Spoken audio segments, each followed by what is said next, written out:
I am in my mid-40s. This is what happened nearly 20 years ago. One day I visited one of my friends at his apartment, which was very old and shabby. There was an entrance to an elevator in the center of the corridor. I can't remember well, but my friend lived in unit 701 or 801 on the 7th or 8th floor. So looking at the apartment building from outside the main entrance, his house was on the far left end. One summer day, my friend said he was alone and didn't have any plans, so we called two of our friends and had a drinking party.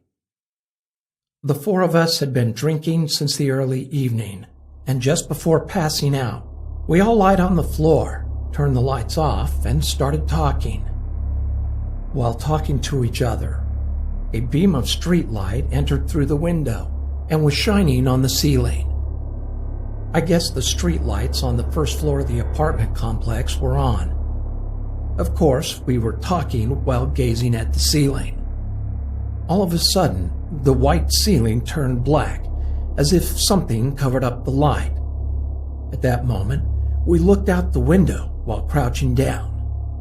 Someone with a creepy vibe was hanging on a steel bar outside the window. Since the light was shining from behind that person, we could not see his face clearly. Then, after making an unidentifiable gesture, he smiled, showing his white teeth, without making a sound. We were so shocked at that moment that we stopped talking and were frozen with silence. Suddenly, one of us picked up an empty bottle of wine and ran toward the window shouting, "Kill that bastard!" But the creepy guy had disappeared. After a few minutes, we went out of the apartment to see where he had gone, but we could not find him. We could only hear his stomping footsteps and assumed he entered the corridor and went down the stairs. Going down the stairs is the only way that stomping sound could be made. It sounded like he descended to the first floor and was walking around, so we followed down the stairs looking for him, but quickly returned to the apartment, still filled with fear. At first, we thought it must have been a robber or some crazy guy laughing in front of the window. But when we came back to our friend's house, we were all shocked. The distance between the end of the corridor and the window of our friend's apartment was too long for someone hanging onto the steel window bar to jump across. Only a crazy person would try and fall to their death. Ordinary people can't even hold on to the steel bar. We thought that maybe someone had committed suicide by jumping from the roof of the apartment and cut the steel bar while falling. So we went down to the first floor to see if a body was there, but there wasn't a single trace. After that experience, I never visited his house again. I am a 19-year-old male, and this happened many years ago when I was very young. To give you an idea of the layout of our house back then, the living room has multiple windows that directly look out onto the back garden. There's a big gate in our driveway to stop anyone from getting in. Next to the living room is the kitchen, which also has more windows, but also the back door. This will be relevant to the story. So my mother was completing the household chores as she does one day. I was sitting in the living room watching television on the sofa with my back to the living room windows. All of a sudden, I saw a figure reflecting off of the picture frame hanging on the wall opposite the window. I asked my mom if my dad was back from work, to which she said no. I'll never ever forget the look of horror on her face when I told her that yes, he was. He's in the garden. She looked outside the window and almost had a heart attack when she saw a scruffy-looking but fairly built man outside the living room window.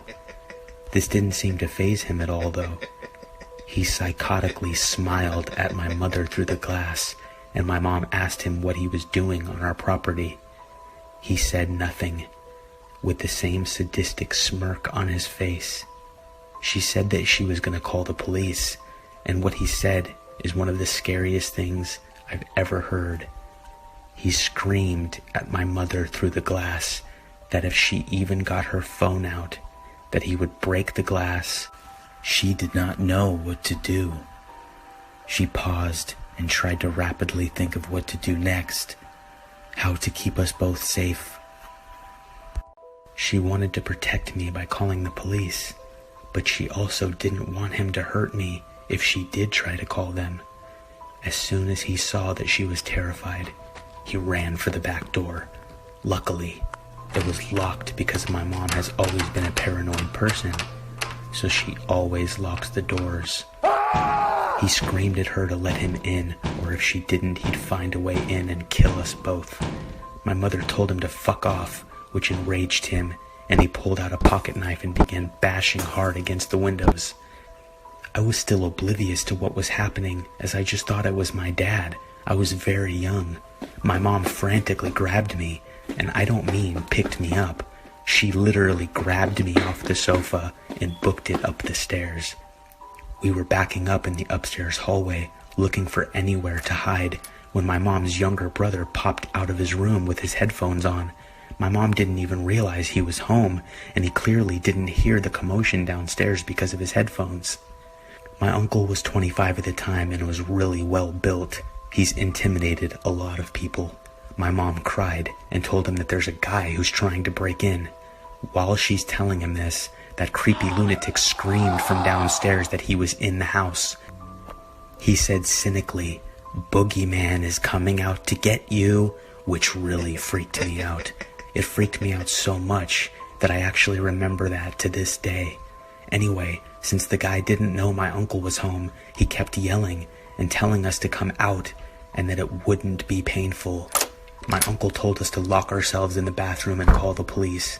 We did, and after 5 minutes of groaning and blatant violence downstairs, the police stormed in and found the guy bloodied and my uncle on top of him, beating him mercilessly. My uncle really didn't hold back. Turns out that he was a known pedophile, which is why he was watching me for so long while I was watching TV. After that day, my mom was terrified to be home alone at the house. I loved it as a child because I found the running and hiding fun, obviously because I was young. I can never thank my uncle enough for being there at the right time when my mother clearly forgot that he was still home.